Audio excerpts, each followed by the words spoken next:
Estamos começando mais um programa Saúde é Tudo, aqui pela sua TV União.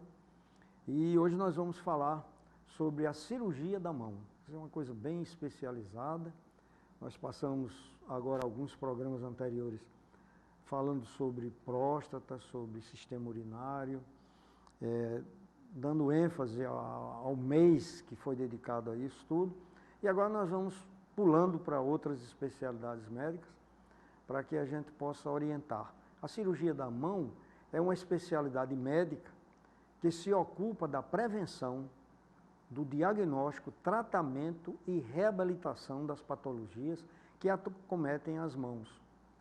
Contagem regressiva para o 40º Congresso Brasileiro de Cirurgia da Mão. Então vai ter esse congresso, é a 40ª edição, do Congresso Brasileiro da Cirurgia da Mão, que acontecerá entre os dias 5 e 8 de agosto de 2020. Então, depois o nosso convidado aqui vai dizer algumas coisas sobre isso, para lembrar aos estudantes, aos médicos, especialistas, esse grande evento que vai acontecer para melhorar ainda mais os conhecimentos médicos sobre essa área. A história da especialidade é importante a gente sempre falar aqui, porque surgiu isso.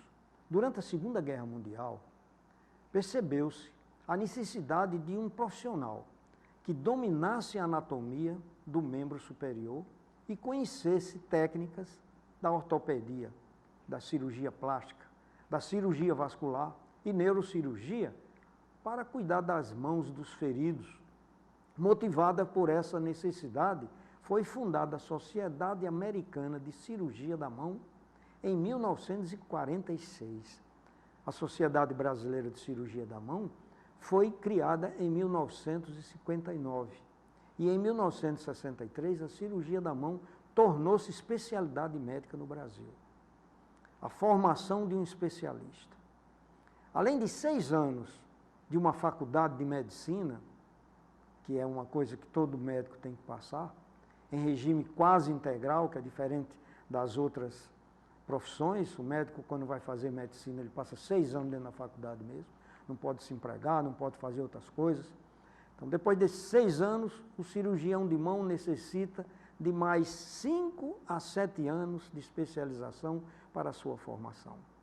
Estão qualificados para realizar o exame de título da Sociedade Brasileira de Cirurgia da Mão os ortopedistas ou cirurgiões plásticos que cursaram residência médica de cirurgia da mão, com duração de 2 anos, mais ou menos, nos locais credenciados pela sociedade para o cirurgião de mão realizar uma microcirurgia, e métodos de magnificação das imagens são utilizados como o uso de lupas, microscópios, instrumentos especiais e a importância da especialidade. É muito importante. O homem moderno, ele é bastante dependente das atividades manuais, para escrever, para digitar, expressar-se através da música, pintura, artesanato, para cuidar de si. Quando a pessoa tem um problema na mão, é que nota que não pode abotoar uma roupa, que não pode, enfim, calçar um sapato. Então, locomover-se e trabalhar, todas essas atividades expõem as mãos a traumatismo. Daí, o motivo pelo qual a mão, o punho, serem a parte do corpo com a maior frequência de atendimentos nos prontos-socorro. Um estudo realizado pela máquina em um período de 14 anos mostrou que 49% das fraturas atendidas em pronto-socorro ocorreram em mãos ou antebraços. Vivemos uma verdadeira epidemia de traumas, seja através dos acidentes de trânsito, violência ou acidente de trabalho. Furtado e os colaboradores duplicaram e publicaram o perfil dos atendimentos de uma emergência em Recife, no ano de 2001, e os atendimentos ortopédicos ficaram em primeiro lugar no atendimento, seguido pela clínica médica.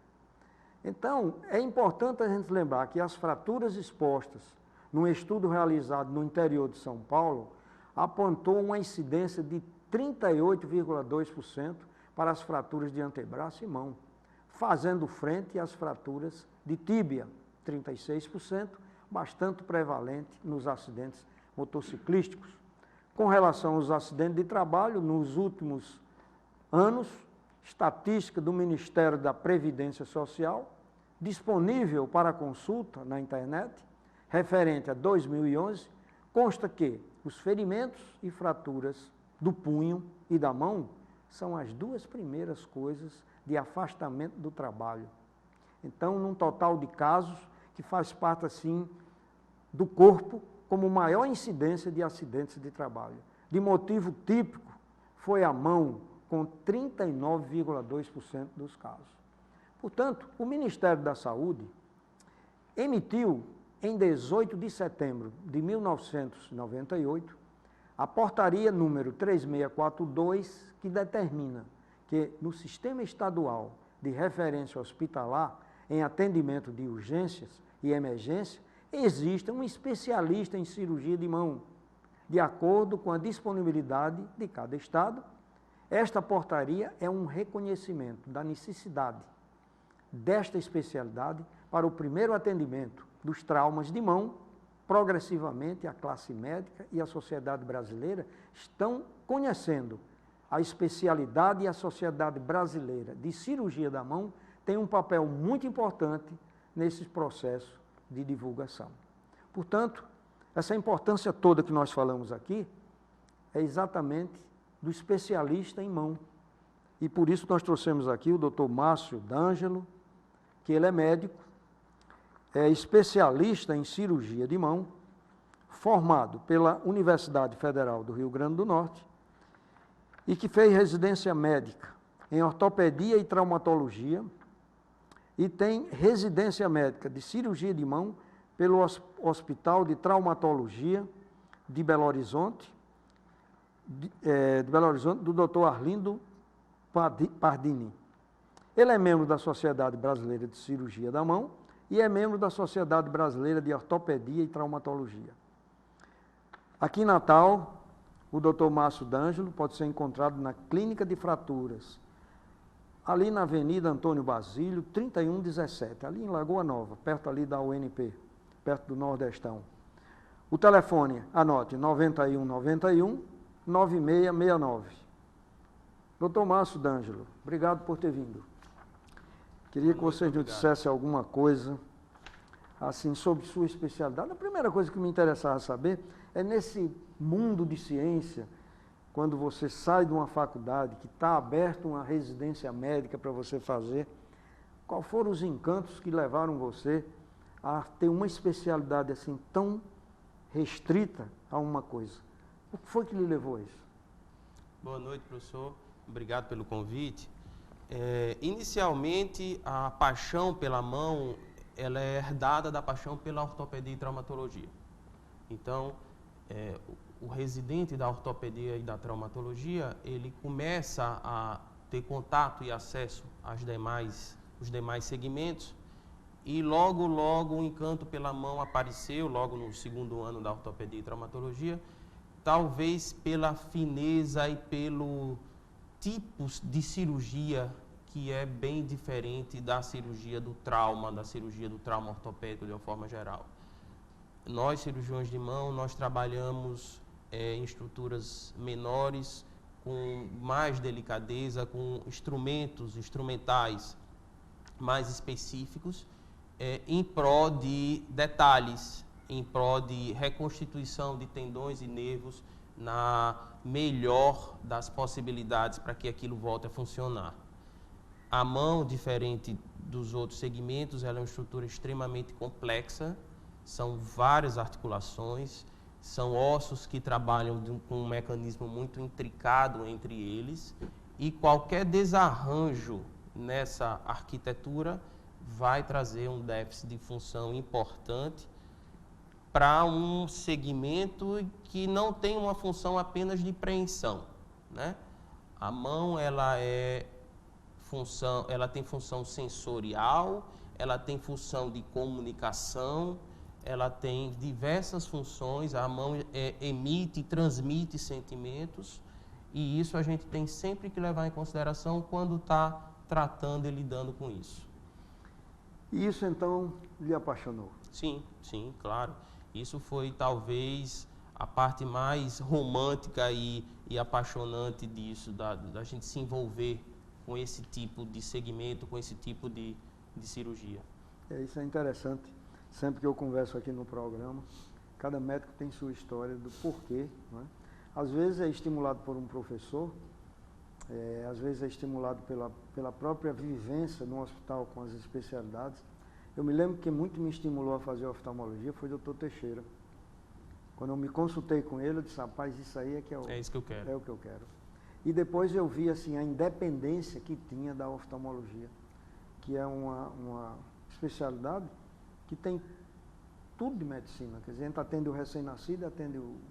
Então, a minha escolha foi por conta dessa. E como você está mostrando aí, sua especialidade, apesar da gente ver que ela começou lá em 1946 nos Estados Unidos pela necessidade do pós-guerra, mas ela é uma coisa relativamente nova, D'Angelo, assim, em o pessoal abraçar e ter coragem de fazer. É como hoje em dia a gente vê que a odontologia tomou parte do trauma facial, né? E eles são maravilhosos no trabalho que eles fazem, né?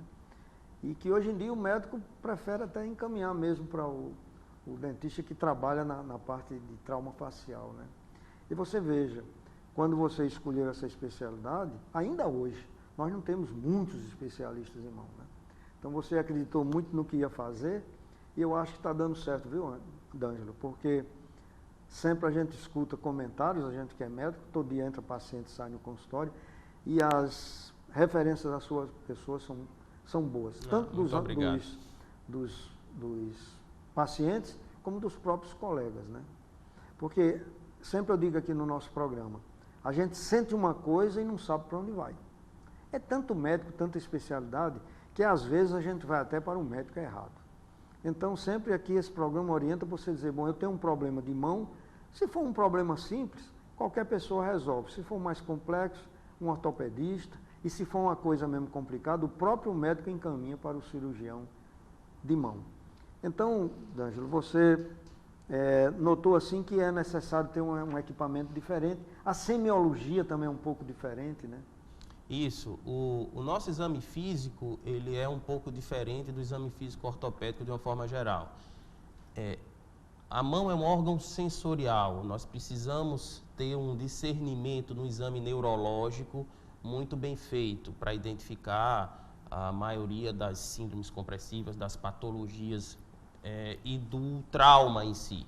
Então, o exame, a parte semiológica é completamente diferente. Como o senhor falou, doutor Marcos, a gente tem uma especialidade relativamente nova, a gente trabalha nessa especialidade, foi dada como especialidade em 1998, mas a gente tem um poder de atuação muito importante na sociedade de uma forma geral. O nosso treinamento, a nossa formação, ela se dá em pele, osso, tendão, ligamento e nervo. Então, de uma forma geral, o cirurgião de mão ele está habilitado para tratar os nervos periféricos, as lesões de nervo, as compressões neurológicas. O cirurgião de mão também está habilitado, faz parte da nossa formação, trabalhar com a cobertura cutânea, assim como a cirurgia plástica, né? Então, a gente brinca que o cirurgião de mão ele é um meio plástico, um meio ortopedista e pincela na neurocirurgia, pincela na parte neurológica. Então, apesar de ser uma especialidade relativamente nova, a gente tem sim um poder de atuação extremamente amplo. É uma pena que isso ainda não é divulgado em massa. Então, muitas vezes a gente observa isso, o paciente perambula por diversos especialistas, por diversos colegas, muitas vezes até chegar a gente no consultório médico. Não é incomum nós termos pacientes que têm dormência nas mãos e passam pelo cirurgião vascular, passam pelo cardiologista achando que são sintomas isquêmicos do miocárdico e acaba chegando em nós, cirurgiões de mão. é uma coisa assim fundamental a gente não perder tempo, porque em medicina, eu que já tenho, por sinal hoje está completando 52 anos de formado e mais 58 anos de vida médica. Então nesse transcorrer de tempo a gente vê assim, que a gente não cura muito, a não ser quando o paciente chega no tempo certo. A doença ela tem um domínio que quando ela chega no domínio dela, a gente apenas vai acompanhando. Então é importante se procurar no tempo certo o médico certo, porque se o diagnóstico for certo, o tratamento com certeza será bem melhor, bem mais suscetível de ter um sucesso maior. Nós estamos falando hoje aqui com o Dr. Márcio D'Angelo, que é especialista em cirurgia de mão, e como nós estamos falando nisso, o local onde ele trabalha, nós vamos dar uma demonstração rápida aqui num tape, para vocês saberem como é o local onde se faz a maior parte como é que chama? Os movimentos que existem por baixo da pele, que a gente pensa que aqui não tem nada. Então vocês vão ver como é complexo as coisas que existem aí por baixo da pele, na nossa mão e punho. Vamos rodar, João.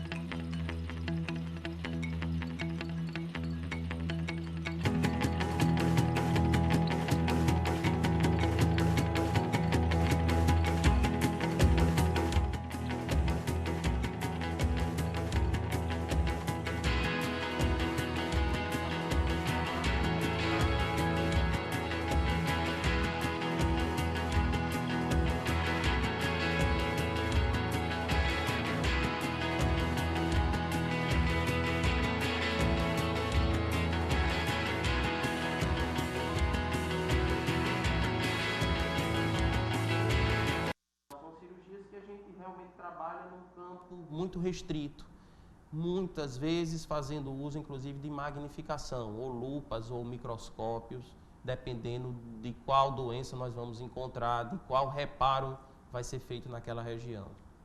Inclusive, existe hoje assim, um número muito grande de patologias que a gente escuta muito falar, D'Angelo, de síndrome do carpo, não é isso? É isso. Bem comum isso e quase todo mundo está até banalizando a coisa, como se fosse uma coisa tão simples, e nem é assim. É como a cirurgia da catarata. Hoje em dia, não, é uma cirurgia simples. Em 7, 10 minutos você faz. Mas a cirurgia do carpo, como a cirurgia da catarata, ela é complexa, ela requer muito estudo, equipamento e tudo mais. Por isso mesmo que eu mostrei aí como é delicado, como o médico trabalha com uma abertura muito pequena, que precisa usar artifícios, né, de magnificência para ele poder ver maior o que ele está trabalhando, microscópios, lupas, etc. Mas eu estava perguntando sobre várias patologias que são tratadas e muitas delas precisam de cirurgia. Uma delas é a síndrome do carpo. Me fale sobre outras. Bom, no tratamento das doenças da mão, a gente encontra comumente, sem dúvida, a síndrome do túnel do carpo é a doença mais prevalente, mais comum, mas a gente vê muitos pacientes com as famosas tendinites ou tendinocinomites, né? Uma das tendinocinomites mais comuns é o chamado dedo em gatilho, a quem chame dedo no gatilho, em que você tem, na verdade, um espessamento de uma polia. Essa polia é uma estrutura anatômica que todos nós temos, que serve para direcionar o movimento do tendão flexor do dedo. E esse espessamento dessa polia leva a uma dificuldade na passagem do tendão. Então é aquele paciente que você pede para fechar a mão e quando ele abre o dedo não vem de forma ativa normal. Muitas vezes tendo até que fazer uma força, uma ação externa para conseguir destravá-lo.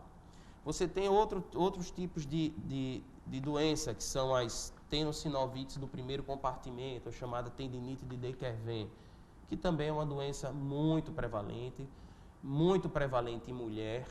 E essas doenças geralmente envolvem pacientes que podem esconder também outras patologias, Dr. Marcos. Então, é comum pacientes diabéticos, é mais comum em pacientes que têm distúrbios tireoidianos. Então, essa interação com outras doenças também a gente deve estar atento e deve ser pesquisado.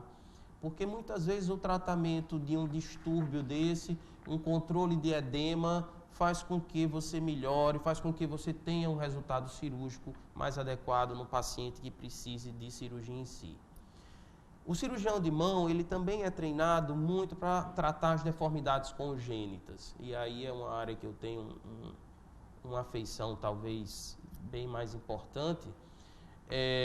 E não faltam casos, né? Então, sindactilias, dedinhos que nasceram colados, ausência de dedo, algumas cirurgias em que a gente tem que transferir dedo de um local para o outro para melhorar a função, melhorar a pega daquelas crianças, né? Cirurgias em que, patologias em que você tem uma agenesia de algum dos ossos do antebraço, uma não formação daqueles ossos ou uma fusão precoce entre os dois ossos, né? Então, são cirurgias que a gente vê, são doenças que a gente vê muito no nosso ambulatório e que acometem muitas crianças. A cirurgia da mão também tem um outro ramo de atuação, que é exatamente na microcirurgia, né? A técnica microcirúrgica possibilita o cirurgião de mão a fazer reconstruções muito delicadas, muito finas. Então, exemplos, numa perda óssea, num tumor ósseo de mandíbula, se retirar um osso da perna, se retirar a fíbula e fazer um implante microcirúrgico naquele local. Numa região de um trauma em que houve uma perda extensa de um músculo, você fazer a transferência de músculo. Numa sequela de um paciente com lesão de plexo braquial ou lesão neurológica, em que você tenha que levar um músculo junto com seu suprimento sanguíneo, junto com sua inervação e fazer aquela anastomose em outro sítio, para que possibilite uma função, para que possibilite um movimento adequado. Então, também é um outro braço da cirurgia da mão. Então, a gente abraça desde o trauma, que vamos dizer assim, é o nosso feijão com arroz, é o que a gente vê com muita frequência, o trauma do cotovelo para baixo, o trauma do membro superior. A gente abraça a parte da cirurgia das deformidades congênitas relacionadas à mão. A gente tem um braço na microcirurgia reconstrutiva e isso faz com que a gente tenha uma área de atuação muito grande, muito abrangente de uma forma geral. Então, nós vimos aí que tem várias etiologias e os setores que são trabalhados também são muito variados. Mas apesar da sua especialidade ser cirurgia, mas tem alguns casos que você trata clinicamente. Sim, certeza. Um dos objetivos da criação da especialidade foi exatamente a prevenção, né? A prevenção. Quando a gente trabalha em prevenção, muitas vezes essa etapa de prevenção ela não é feita de forma adequada e as doenças se desenvolvem num processo gradativo. Isso é comum à medicina de uma forma geral. E a maioria das doenças da mão, excetuando-se o trauma, ela tem um tempo de atuação em que você consegue, com a intervenção clínica, resolvê-la, tratá-la, tá? Por isso que é muito importante a gente trabalhar unido com o pessoal da nossa reabilitação. A reabilitação da cirurgia da mão nos ajuda muito isso. Então, talvez o maior exemplo disso sejam aquelas tendinites por esforço, aquelas lesões em que uma orientação postural adequada, uma orientação de parar no trabalho durante tanto tempo, uma forma de ver aquilo, ou de atuar aquilo, ou de fazer o movimento de uma forma mais adequada, mais ergonômica, isso sim pode ajudar, né? Então, a gente tem o recurso da terapia, da fisioterapia, a gente tem o recurso da parte ocupacional também, que nos ajuda muito nas doenças da mão que não tem indicação de tratamento cirúrgico. Só para finalizar esse bloco, uma pergunta que talvez nem precise ter resposta, mas eu digo assim, existem as doenças da modernidade. Por exemplo, em oftalmologia, por conta dos celulares, as crianças estão ficando míopes, os pacientes de mais idade, se abusarem, estão ficando com doença macular, relativa à idade. Aí eu pergunto, na sua especialidade, é uma coisa tão normal a gente ver os jovens sempre usando muito esses 2 dedinhos. Atua alguma coisa no caso da mão? Cria alguma dificuldade? Também o teclar, que ultimamente na computação todo mundo usa o computador e o teclado. Existem pessoas, eu acho, que criam problemas na mão por conta desse, como você falou, que existem os problemas profissionais. O que você tem para me dizer sobre isso? Existe. Hoje a gente já tem uma entidade nosológica já bem denominada, chamada digit tendinites. Tendinites dos dedos, que acometem principalmente os polegares, naqueles pacientes que têm o hábito de uso do smartphone ou do tablet de uma forma mais intensa, né? Essa doença foi descrita nos Estados Unidos há alguns anos atrás e que a gente traz, sim, é mais uma doença da nossa modernidade. Até que ponto isso é positivo ou não, é uma discussão filosófica da coisa, mas a gente também tem isso, doutor Marcos. A catarata para você está como essa doença para a gente hoje, é uma panaceia. Todo dia no consultório nós encontramos pacientes que têm dor nos tendões, muitas vezes com processo de tenossinovite, muitas vezes você percebe um espessamento daquela membrana sinovial, e isso muitas vezes relacionado ao uso em excesso de equipamentos, de aparelhos tipo smartphones e tablets. Muitas vezes, e na grande maioria dessas situações, você tem um fator mecânico, mas você tem um fator constitucional ali envolvido, né? Eu costumo dizer para os meus pacientes que, na verdade, aquilo não aconteceu só pelo uso do tablet. Então, geralmente você tem tendões que já não trabalham com a excursão total deles, você tem estruturas musculares que estão encurtadas, você tem estruturas musculares que não estão bem trabalhadas. Eu costumo dar o exemplo, é como um jogador de futebol que não faz um preparo físico adequado, ele vai ter dor no tendão patelar, ele vai ter dor lá no tendão de Aquiles. Um outro profissional que usa uma estrutura muscular. Então, por trás de todas essas tendinopatias de uso, incluindo as digit tendinites, você tem que ir um pouquinho mais a fundo e fazer com que ele tenha esse suporte melhor clínico, essa parte de preparo daquela estrutura. A gente não pode só culpar e acreditar isso a um celular, e sempre existe algum outro fator. E hoje em dia é praticamente impossível você pedir para que não use ou fazer com que um profissional liberal que tem que mandar tantos e-mails por dia, que tenha que trabalhar digitando, não consiga fazer aquilo ou que você o impeça. Então, muitas vezes a gente precisa ter uma atitude um pouco mais, menos proibitiva e mais educacional para que ele consiga suportar e passar por aquilo de uma forma mais tranquila. Muito bem, nós estamos hoje fazendo um programa sobre cirurgia da mão e o especialista Dr. Márcio D'Angelo, que é médico e especialista em cirurgia de mão. Vamos fazer um pequeno intervalo e voltaremos dentro de 1 minuto.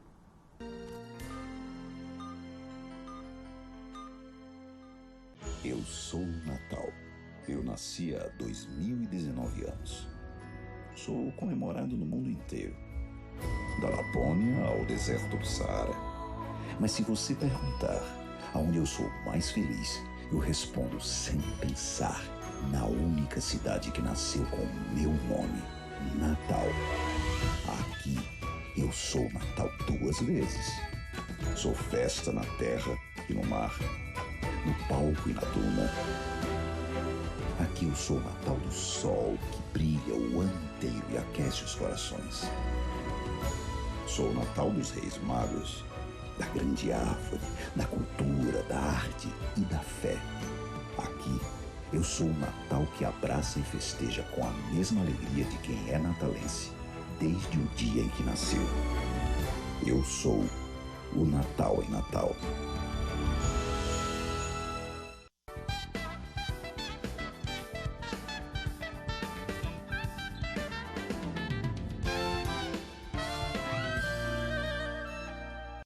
Otimismo, uma palavra que supera a crise e faz a economia avançar. A Esterbom, uma empresa genuinamente potiguar, tem o otimismo como inspiração, investindo na qualificação dos seus colaboradores e na sustentabilidade. A Esterbom estimula a capacitação e práticas sustentáveis, como o tratamento de efluentes, a reutilização da água em áreas verdes e o uso da energia solar. Esterbom.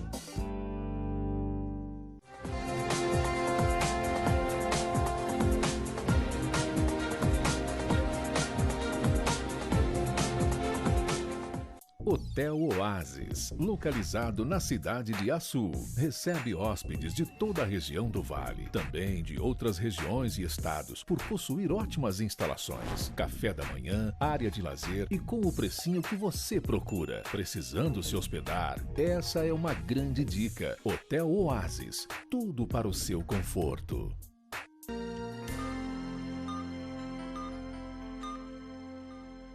Estamos voltando com o programa Saúde é Tudo, hoje focalizando cirurgia da mão.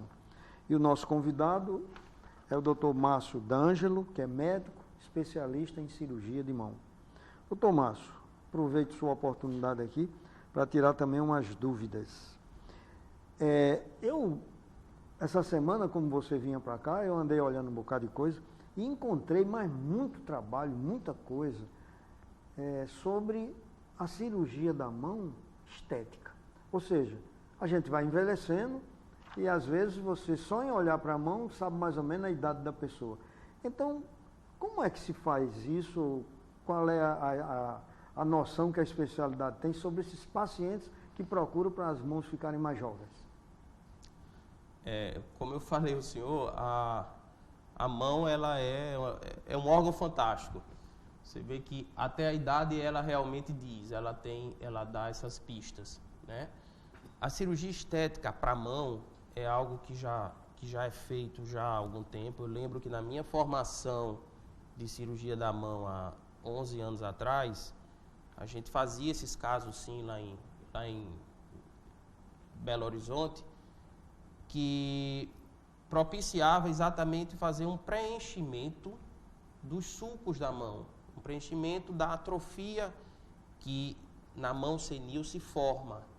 Então, entre os metacarpianos, entre os tendões, você tem um asulcamento, você tem uma depressão que se forma gradualmente de acordo com a atrofia muscular que vai causando. E a gente já fazia esse preenchimento com gordura do próprio paciente. Hoje estão usando botox ou ainda é essa gordura? Não, hoje está usando botox e hoje já existem próteses. Botox a gente usa assim na mão, a gente tem aplicação na parte neurológica, naquelas paralisias cerebrais, naquelas distonias focais, que é um outro assunto que a gente pode conversar, nas câimbras. Mas na parte estética, para a mão, o que a gente faz, o que a gente tem hábito de fazer, é exatamente o preenchimento desses espaços com gordura ou com próteses de silicone que são específicas para isso. Do mesmo jeito que existem as próteses de mama, as próteses para glúteo, existe também próteses para o primeiro espaço, para dar esse contorno abaulado que a mão tem. A sociedade vê isso, a sociedade de cirurgia da mão enxerga isso como uma coisa extremamente comum, extremamente normal. Na verdade, isso é um anseio da nossa sociedade de uma forma geral, quem não quer estar mais jovem, quem não quer estar mais disposto.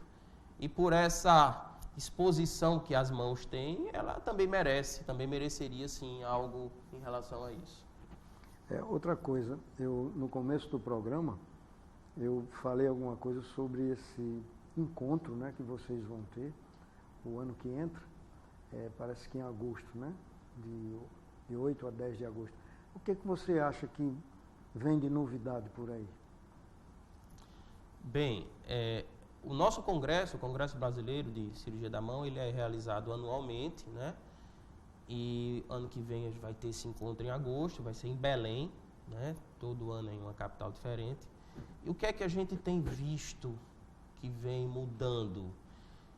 A cirurgia da mão não é um ramo diferente da cirurgia geral, da cirurgia abdominal, da cirurgia cardíaca, de uma forma geral. E a gente vem vendo ao longo do tempo a panaceia das cirurgias minimamente invasivas. A mão a gente não está atrás disso, né?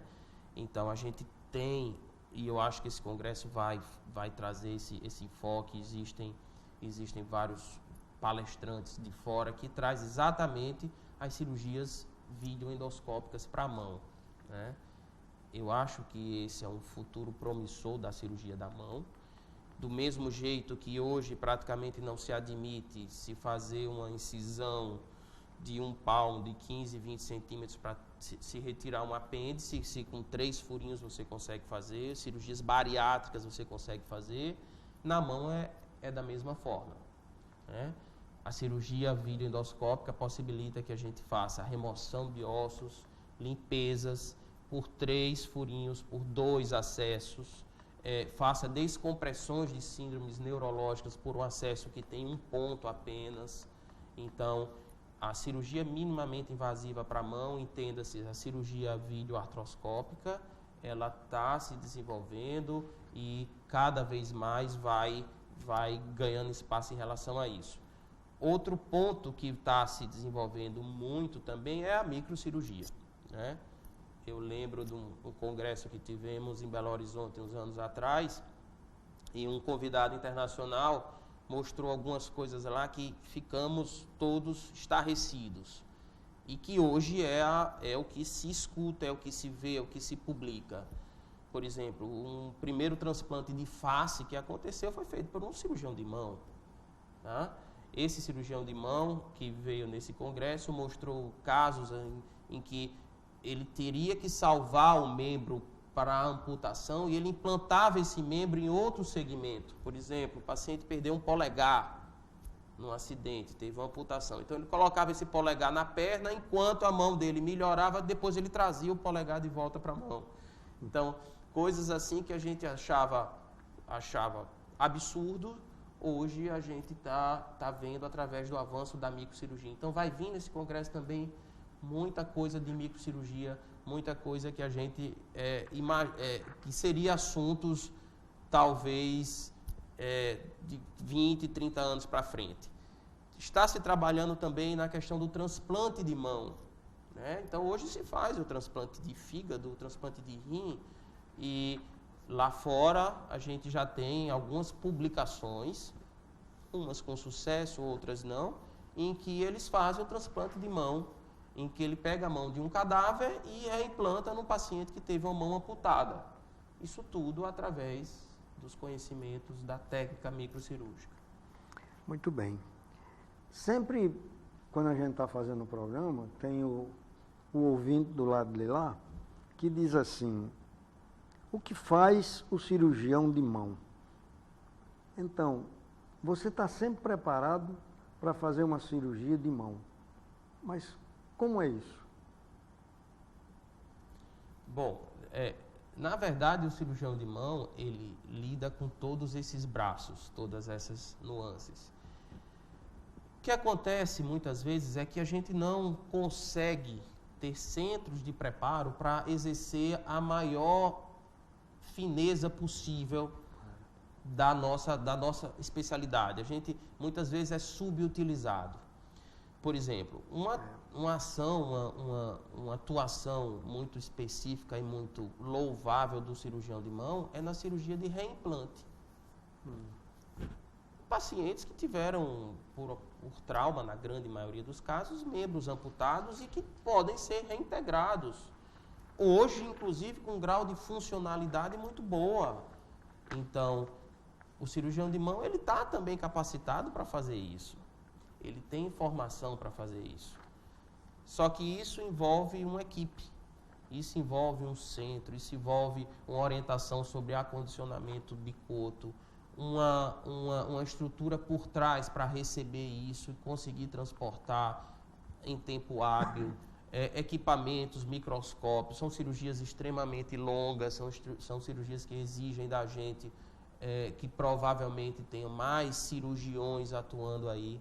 Então, fora essa atuação que eu falei ao senhor, a atuação da parte congênita, a atuação do dia a dia, que é o trauma, que é a síndrome compressiva, a gente também tem essa atuação, o cirurgião de mão também pode estar preparado. Infelizmente, a gente não tem essa condição no nosso estado e no Brasil são poucos os centros que têm isso. São poucos, a gente conta nos dedos, centros específicos de atuação para a urgência da cirurgia da mão. Poucos centros que trabalham com reimplantes, que fazem uma diferença substancial, ninguém precisa falar aqui, para o paciente, para o sistema público, para a nossa Previdência Social. Nesse ano, a gente já teve um aumento de 15% nas notificações do trauma da mão, isso incluindo o trauma simples, o corte no dedo e a amputação. Então, cada vez mais isso vai aumentando com a nossa modernidade, com máquinas, com a nossa produção industrial, né?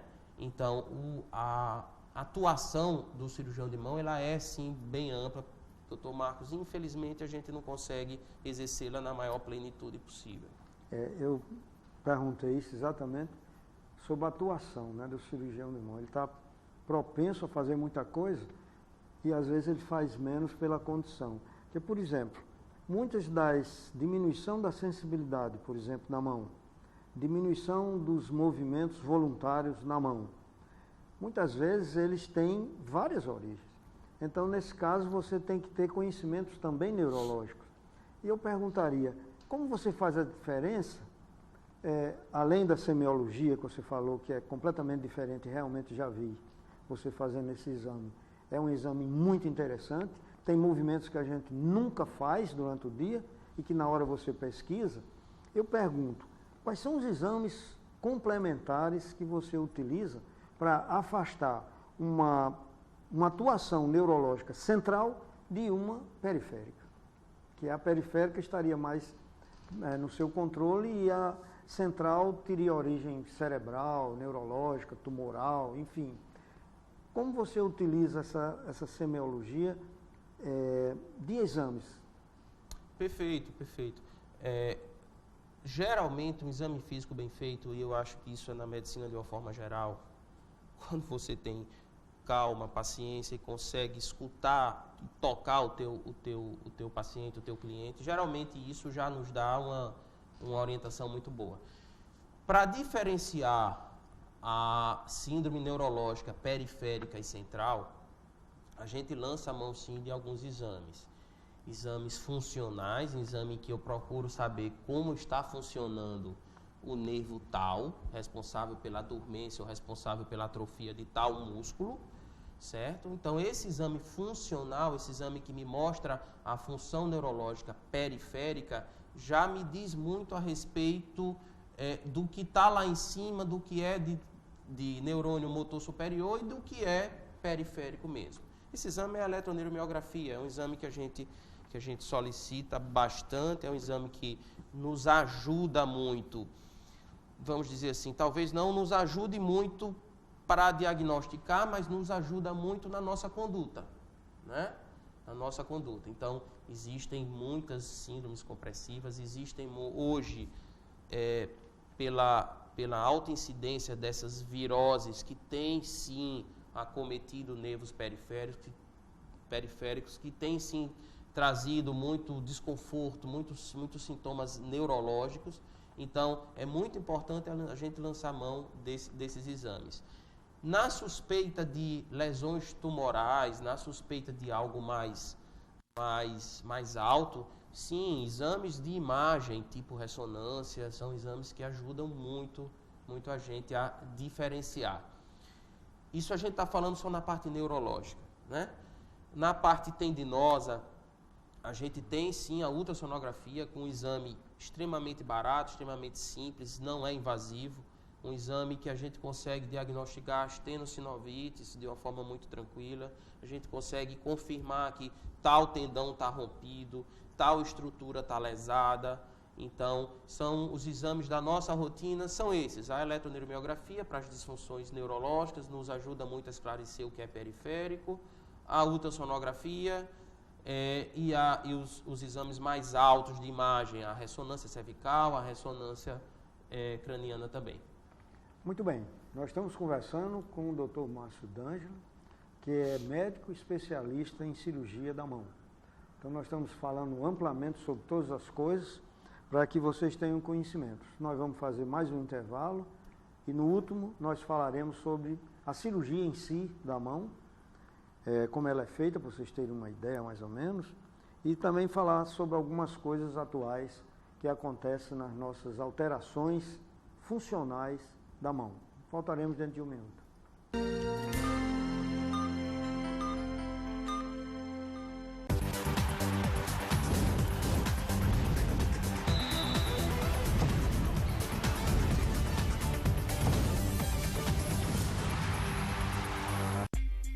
O que já é muito bom, ficou ainda melhor. Então vem pra internet fibra ótica da Cabo Telecom. Com a Cabo Fiber você tem ultra velocidade de download e a melhor e maior taxa de upload da cidade. Além de suporte técnico especializado, atendimento domiciliar em até 3 horas e estrutura totalmente ótica. Ligue 2010 e venha pra internet fibra ótica da Cabo Telecom.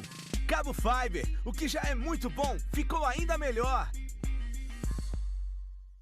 Hotel Oasis, localizado na cidade de Açu, recebe hóspedes de toda a região do Vale, também de outras regiões e estados, por possuir ótimas instalações, café da manhã, área de lazer e com o precinho que você procura. Precisando se hospedar? Essa é uma grande dica. Hotel Oasis, tudo para o seu conforto.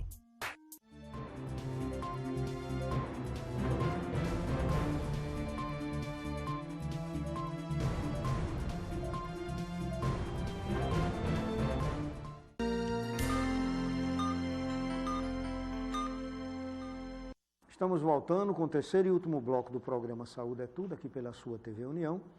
E o Márcio D'Angelo está aqui conosco, nos esclarecendo uma série de coisas que às vezes para a gente é difícil da gente entender.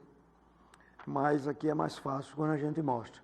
Então vejam nesse tape que a cirurgia, que no começo nós mostramos, ela sendo feita de uma maneira bem normal, bem atual, como sempre, e essa outra que já é feita de uma maneira mais sutil, já microscópica. Vamos assistir para a gente ter uma ideia. Procedimento relativamente rápido, com o paciente em anestesia geral, em sedação, por mês, desde controle intraarticular de fraturas até sinovectomias, limpezas articulares de pacientes com artrite reumatoide ou com outros problemas degenerativos da mão. E a artroscopia ela não se detém apenas na articulação do punho, ela pode ser feita em várias articulações da mão, dos dedos, dependendo de caso a caso. Aqui nós vamos usar uma ótica que é um aparelho para ser feita a visualização do punho. Em algumas articulações da mão, a ótica chega a ter 1,9 milímetros de diâmetro, é um diâmetro bastante pequeno. Então esse procedimento ele é feito com o uso de um garrote pneumático que vai manter uma pressão estável no braço dessa paciente e aí eu consigo operar sem sangue. Isso nós chamamos de malha chinesa, que é um aparelho específico para tração da mão. Às vezes numa artroscopia diagnóstica, nós já temos a identificação do problema e a cura do problema. Lesão, até para surgimento de cisto ou lesões ligamentares, que estejam causando esse tipo de lesão nela com repetição. Algo que a cirurgia aberta não poderia fazer. Aqui nós comumente temos a identificação de fraturas ou lesões relacionadas a trauma ou lesões causadas por degeneração, artrose. No caso dela, como ela é jovem, ela não tem história de trauma associado. Mas ela tem bastante sinovite, são essas alterações que a gente consegue perceber de tecido invadindo a articulação. Então nós estamos fazendo uma limpeza da articulação agora na parte dorsal, vamos tirar todas aquelas lesões que nós vimos anteriormente que estavam atrapalhando a articulação. Então uma cirurgia limpa, pouco agressiva, esteticamente tolerável, um pós-operatório rápido e com uma infinidade de indicações. Então, fratura, artrite reumatoide, E o que a gente vê é uma sinovial espessa. Se eu estivesse fazendo agora uma cirurgia aberta, eu jamais teria essa visualização aqui. Então a gente tem 2 pequenas incisões. Agora nós vamos fechar, dá 2 pontinhos. E a princípio é isso, a articulação está liberada. Então esse curativo é um pouco volumoso no início. Depois o curativo ele se resume a 2 band-aids ou apenas 2 micropores que são colocados na incisão. D'Angelo, você atualmente está fazendo essas cirurgias já. Pode nos dar mais algum detalhe? Assim, alguma experiência sua, alguma história, alguma coisa? A cirurgia que foi mostrada aí é uma cirurgia artroscópica, né? Em que se tem uma ampla indicação. Hoje se faz praticamente quase tudo por cirurgias artroscópicas. Muitas vezes a gente usa, e é o que a gente tem feito mais para a correção de algumas fraturas. Então, fraturas articulares, fraturas que acometem bem a articulação radiocárpica ou outra articulação do punho, a gente tem feito, sim, essa visualização direta da articulação. E isso tem trazido resultados melhores, principalmente porque muitas vezes a gente consegue identificar lesões ligamentares que não estão presentes, que a gente não consegue ver numa radiografia simples ou numa tomografia, né? Então, esse é um exemplo de uma cirurgia artroscópica que hoje também é muito feita para aqueles cistos, aqueles cistos sinoviais que se tem mais comumente na região dorsal do punho, que no caso de dor, de incapacidade, de alguma queixa específica, também é muito bem ressecado por essa via. Outra coisa importante e atual é que nós sabemos que existem as lesões reumáticas que elas atuam muito na mão. A gente vê deformidades grandes nas mãos das pessoas e que elas não podem esconder aquilo.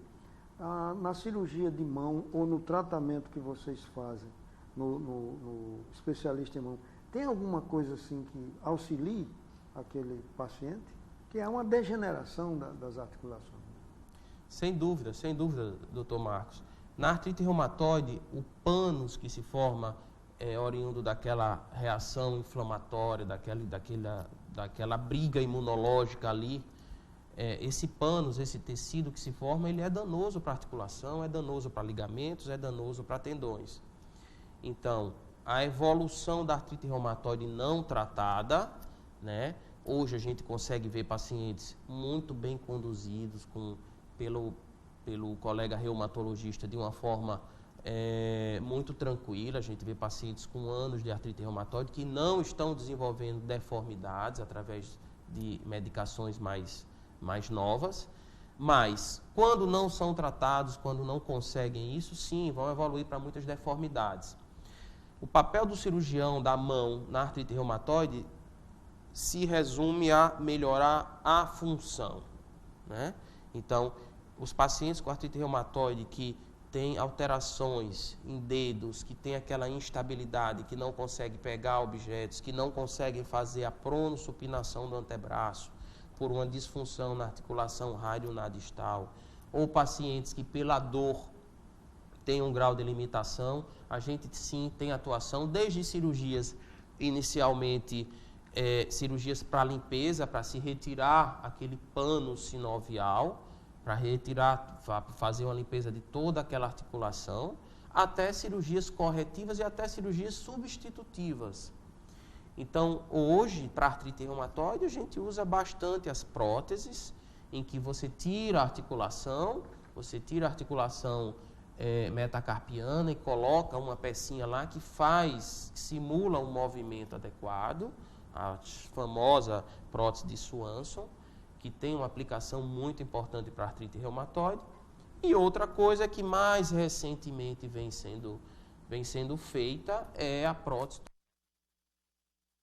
do jeito que se substitui a articulação do quadril, do ombro, do joelho. Já existem estudos, já mais um follow-up relativamente longo, do uso das próteses total de punho, que é a principal indicação para os pacientes que têm artrite reumatoide, sim. Muito bem. Nós estamos quase terminando o programa, mas eu ainda tenho umas perguntas aqui que eu preciso que você oriente. Ultimamente tem estado no Brasil inteiro uma verdadeira epidemia de viroses, das quais nós conhecemos que a chikungunya tem feito terrores por aí. Então, muitas pessoas tiveram, entre outras articulações, alterações funcionais na mão. Inclusive, eu lembro aqui às pessoas que está sendo feito um trabalho no Hospital das Clínicas, com uma equipe, que todos vocês estão sendo avisados pelas redes sociais. Quem teve chikungunya, se comunique com aquele telefone, que está sendo feito um estudo, porque está havendo lesões no sistema nervoso periférico. Então, tem pessoas que estão ficando com problemas funcionais na mão. E são muitos os pacientes, D'Angelo, que vão lhe procurar com isso. E eu queria que você também desse uma orientação nas pessoas que já vêm há tempo sentindo alguma coisa na mão e eles ficam protelando. A gente tem muitas posições de dormir, tem muitas posições que você poderia nos orientar aqui para essas pessoas. Ou procurar imediatamente o médico, no caso o especialista de mão, ou eles tentarem uma reabilitação em casa, caso não consiga, procurar a indicação certa da fisioterapia. Então, você tem aí mais 3 minutos para a gente falar sobre isso. Bom, com relação à nossa epidemia dessas viroses, da zika, do chikungunya, a mão infelizmente não ficou de fora, professor. Todos os dias a gente recebe pacientes com as queixas muito parecidas e muito típicas dessas viroses, que são a rigidez de dedo, né? Os pacientes chegam com uma dificuldade de mobilizar, principalmente as interfalangianas e as metacarfalangianas, o edema, né? E, em algumas situações, sintomas neurológicos. Infelizmente, a gente ainda não sabe muito bem por que isso tem acontecido, qual é a etiologia disso. A gente percebe que é algo que começa na fase aguda da doença, a fase aguda passa 5 a 7 dias, 2 semanas no máximo a fase aguda, e esses sintomas persistem. Persistem por dolorosos meses ou anos. Então, a gente vê no consultório pacientes que estão literalmente sequelados pela virose precedente. A orientação que a gente dá para eles é o seguinte, gente: mão é movimento. Se o senhor não tem nada na mão, se o senhor não tem nada no dedo e deixa esse dedo parado e imobilizado por um tempo X, isso vai fazer com que se tenha rigidez nas articulações. Então, a principal orientação, mesmo com dor, mesmo sentindo aquele desconforto, procure manter as articulações flexíveis. Porque essa resposta inflamatória tardia vai passar, a gente espera, a gente está estudando, e isso vai acontecer, vai parar um dia. Mas a rigidez de dedo talvez não, né? Do ponto de vista neurológico, as disfunções neurológicas, as dormências e os formigamentos que também acompanham, na grande maioria dos casos, também se resolvem espontaneamente com o tempo. E aí a gente fica fazendo, às vezes, medicação, complexo B, corticoide, para tentar minimizar, tentar melhorar esses sintomas. Com relação ao teu segundo questionamento, professor, as síndromes compressivas, elas têm uma predileção para algumas situações ou algumas posições em que os nervos fiquem desconfortáveis. E é no sono que essas posições geralmente acontecem. Então, posturas em que o punho fique dobrado por tempo excessivo, em flexão ou extensão, pode trazer essas compressões. Daí a importância da orientação da dormida, você procurar dormir com os punhos retos. Se teu hábito de dormida é desfavorável para isso, dorme com uma munhequeira, dorme com algum tipo de anteparo para que isso não favoreça a sintomas neurológicos aí. Muito bem. Tivemos com o Dr. Márcio D'Angelo, que é médico especialista em cirurgia da mão, que nos trouxe assim muita coisa nova, muita coisa boa para a gente aprender. Então eu agradeço sua vinda aqui e espero que volte outras vezes, depois desse congresso, eu acho que você tem mais coisas para trazer aqui para nossos telespectadores, nossos alunos, que assistem também o nosso programa, os alunos de medicina, e os colegas de outras especialidades. Muito obrigado mais uma vez. Perfeito. Eu que agradeço a oportunidade. Pessoal, até o próximo programa.